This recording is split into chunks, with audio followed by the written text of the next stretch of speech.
Hello everybody, welcome to Perseverance Reef. Just let you know that some progress is being made. As you can see, there are less dinoflagellates. And I have since added another fighting conch to the crew. So far, all of my different snails are having a very big positive impact. Like I said, the dinoflagellates are starting to decrease, and indeed, things are looking up quite a bit. There isn't a lot of new stuff other than that to share with you today, but I did want to let you know a little bit of what was going on. And as you know, I've rearranged everything. So far, though, I am starting to notice more coralline growing. The fish seem to be really happy. The bullying that was evident last week is all but gone. I have not seen the powder blue attack the hippo tang. In fact, they swim together now a lot of times, so far so good. There was a little bit of a scare because I thought I saw some spots on the powder blue, but literally just a little bit later I noticed that they were gone, and it was about morning time when I noticed it, so I'm thinking it was just the colors that they get at night when they sleep. A lot of these fish will change color slightly to better mimic their surroundings, in the hopes that no nighttime predators will find them. So thankfully there is no ick in this tank. And let's see, what else is there? One thing I do want to discuss today a little bit, after having watched a video on YouTube not too long ago myself. Hi, how are you doing? It's good to see you. And where are you chatting from? At any rate, one thing I want to talk about today is having a plan. Awesome. And I hope you're going to have a great weekend and a great night tonight. Basically, one thing you want to do when you first set up a reef, you really want to kind of try to build it around a plan. You want to know what you're wanting ultimately to have happen with your reef. And that's a really important thing. Because even though, as you see, I've redone the rock work and everything, I had thought about doing that anyway.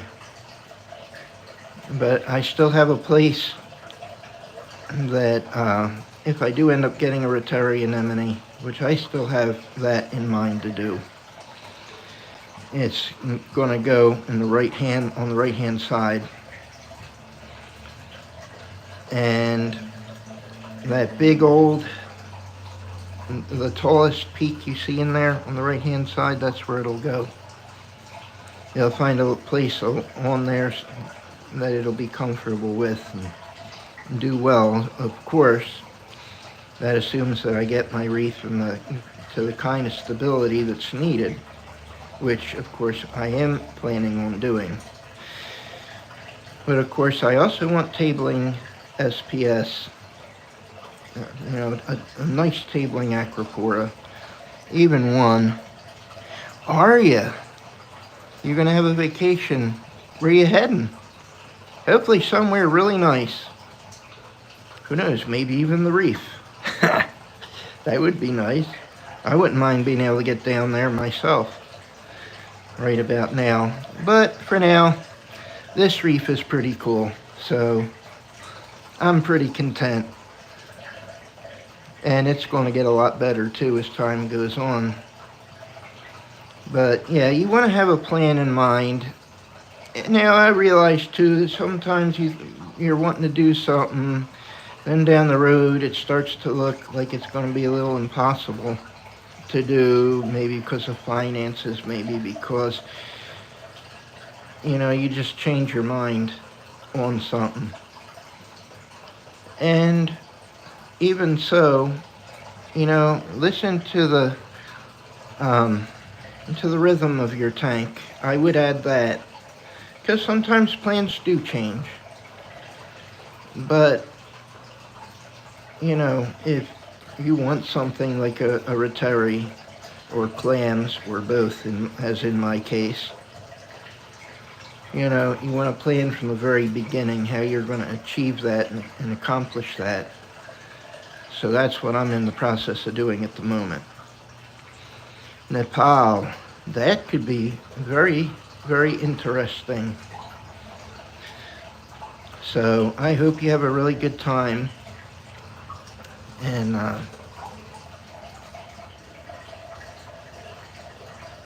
rhythm, huh? Well, I'm James. And of course, you're watching Perseverance Reef Live. So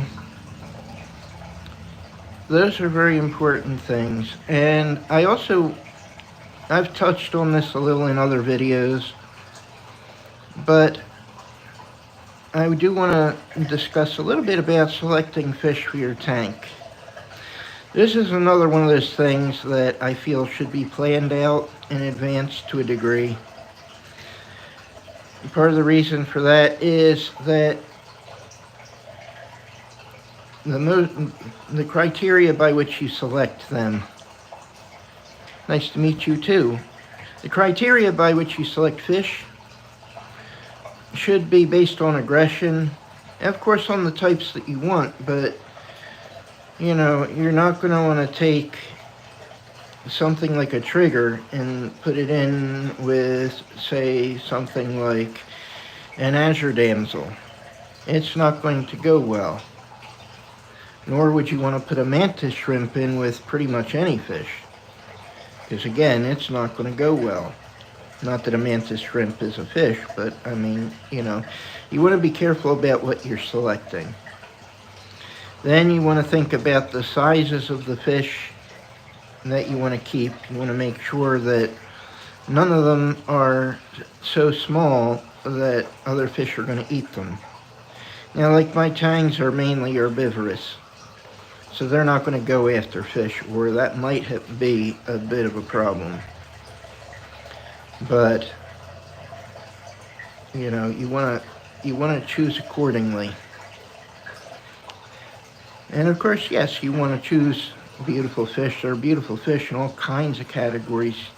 It's just you have to know how to deal with the temperaments, the different temperaments. I mean, for instance, if you were to go and get a lunar wrasse, and they are gorgeous fish, but they are absolute fish killers. They can kill fish way larger than themselves. So, and they can and they do. So that's something you really want to watch. As I had it happen to a friend of mine who was really certain that hers was going to behave, and that it was never going to change to a male. Well, it did, and overnight it killed a couple of her tangs. So, yeah, birds are beautiful too. I've had birds in the past, but I developed an allergy, and I can't have them anymore. Or I probably would have them too. Animals in general are awesome. But these guys are so amazing, and even though reef tanks have been around for a long time now, they still hold a lot of mystique. There's a lot to be learned yet, and I think it's an awesome thing. So, that's how I feel about that situation, or that subject, I should say. So, how's everybody else doing out there tonight? Does anybody have any questions for me? I've added a whole bunch of Calorpa to the tank. A friend of mine gave me when I bought the Hippo tang last week.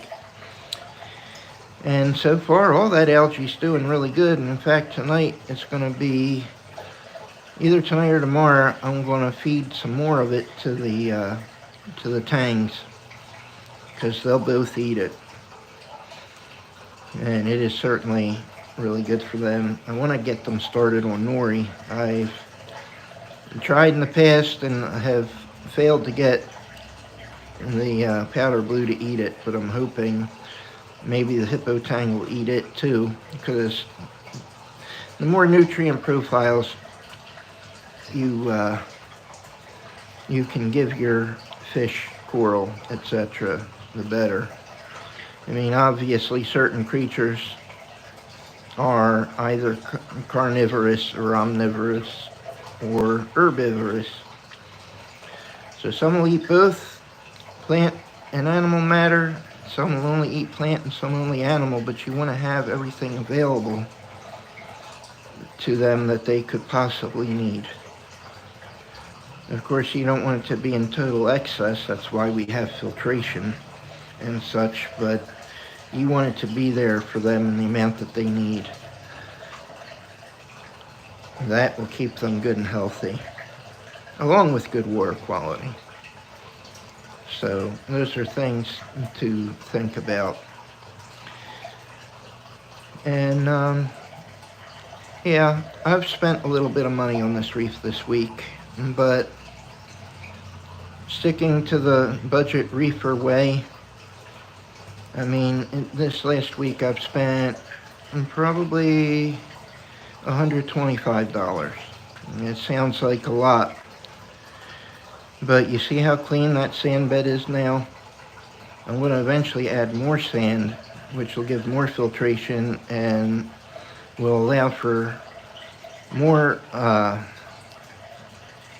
microflora and fauna, as well as other creatures like copepods, amphipods, things that are very vital to a reef. You know, budget reefing is not about just getting the cheapest thing you see. And it's not about having next to nothing in your tank. It's about making wise choices.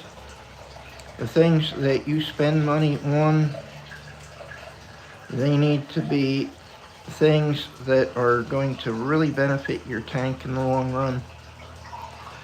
In regards to things like cleanup crew, I mean, you're going to have to replenish it every so often. But the conchs that I now have, the 2 fighting conchs, and my tiger conch, for instance, will live potentially up to 10 years, which is a good long time, especially for cleanup crew. So, you know, things like that. I have a couple trochus in here, for instance, that very well could spawn for me. And I have colonistas and other such creatures. I want to encourage them because they make the best cleanup crew. But the idea of budget reefing also is to make those smart choices so that when you do see something you want, maybe a high-end coral or a high-end fish or even a couple, you'll actually be able to afford it because, you know, you shopped smart when you bought everything else. That makes a big difference. And it's absolutely possible to have an amazing tank. And thank you, by the way. I really appreciate it, Rhythm. Yeah, they are beautiful. They amaze me. So, you know, this definitely helps bring a lot of relaxation and stuff to me too. But at any rate, yeah, you want to keep those things in mind when you think of budget reefing, because it is absolutely possible. And I'm in the process of doing it. Even though it's taking some time, it would take time even if you dropped $1 million into your reef. it still needs to cycle at first, and then it needs time to equalize, gain a balance, to gain that chemical stability. You know, for the bacteria and the microfauna and the macrofauna even, to do their thing and balance out the system and keep it steady. So those things take time, but you're going to see once everything is right where it needs to be, I'm going to start adding more coral to this system. Well, hello. How are you doing tonight?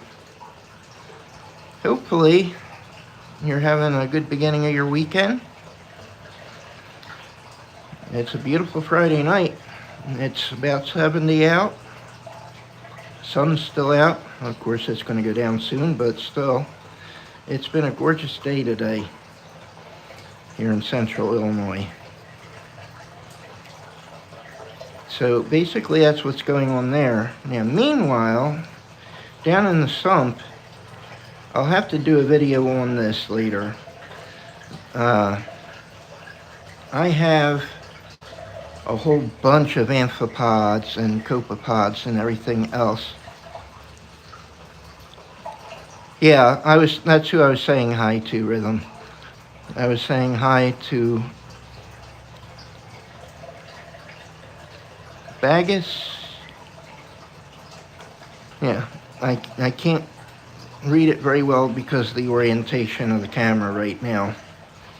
And because my eyes aren't the best in the land. So, but I hope, like I said, that you're both having a wonderful weekend so far. So I don't know if you have any questions for me. I would love to answer them as best I can.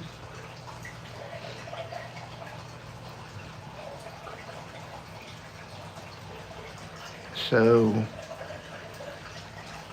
my next plans probably are going to be to add more sand.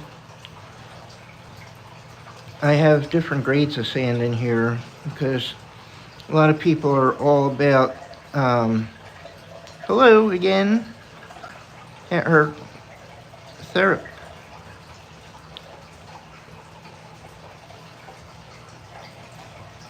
Therapelaya,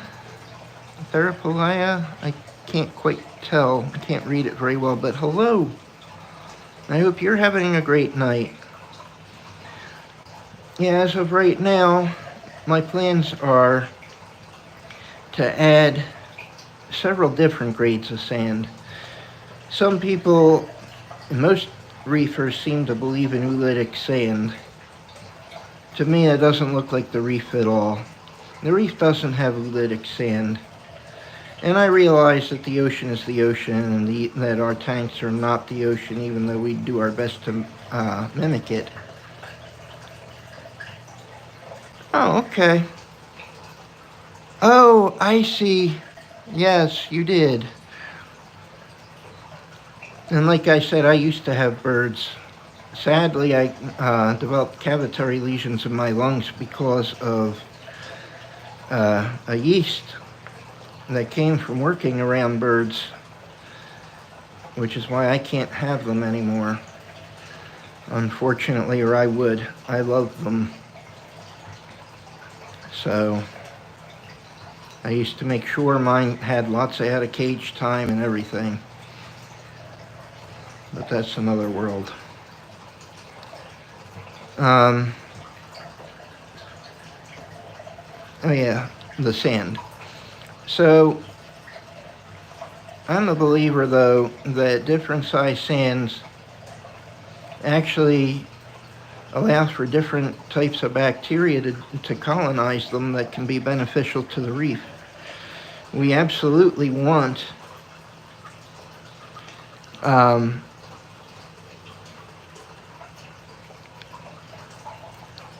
that's awesome that you're going to Nepal. Oh, it's in the summer, huh?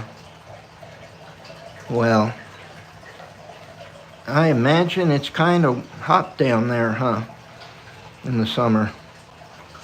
Of course, obviously I've never been there, so I don't know for sure just how bad it would be, but I would imagine it'd be pretty hot in the summer down there and humid. But that can be a good thing, especially if you've got a sea breeze.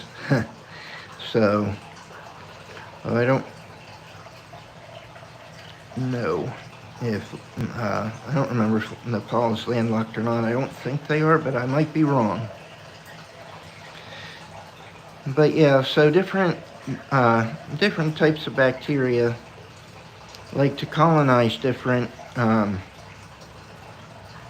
sized grains and different microfauna and flora. So that's important, I believe, for a reef tank, and mine's done pretty good so far, all things considered. So I'm going to have sizes from the typical special grade. I've got some sugar fine sand that I'm putting in, and I'm going to add more special grade, and I'm going to add crushed coral. So there's going to be different sizes, and even pieces of shell here and there are going to go in there. So this reef is coming together. I really like where it's going. Of course, I'm not going to go too crazy with the crushed coral because I do want to eventually have a yellow chorus wrasse or two in here. And they're sand sleepers, so that's kind of important that they have softer sands. So most of this will be softer sands, and the crushed coral will mainly sit on top and only in certain areas of the tank. So basically, that, I believe, is it for this week. And again, if you guys have any questions, please feel free to ask. I appreciate all of you who come and watch these lives and my videos. And, you know, it helps me a lot. And it helps the channel too. If you could, and if you enjoyed it, please like, subscribe, and share, because that really will help. Oh, that's nice that your cousin's coming to see you. I hope you guys have a great time. Yeah, so, but basically I think that concludes this this live. And again, thank you all for coming and watching. And I will see you all next week. Who knows, maybe even sooner. You never know. It just depends on how things go, if anything major changes. I am going to try to actually do some regular videos again soon. It's just been, my schedule's been pretty tied up, so this is the format that I've been doing the last few weeks, but hopefully I'll have a lot more content soon. So thank you again for stopping by. Remember, budget reefing is about bang for the buck, and reef smarter, not harder. Two good things to live by in reefing. You all have a wonderful and blessed weekend. Thank you and goodbye.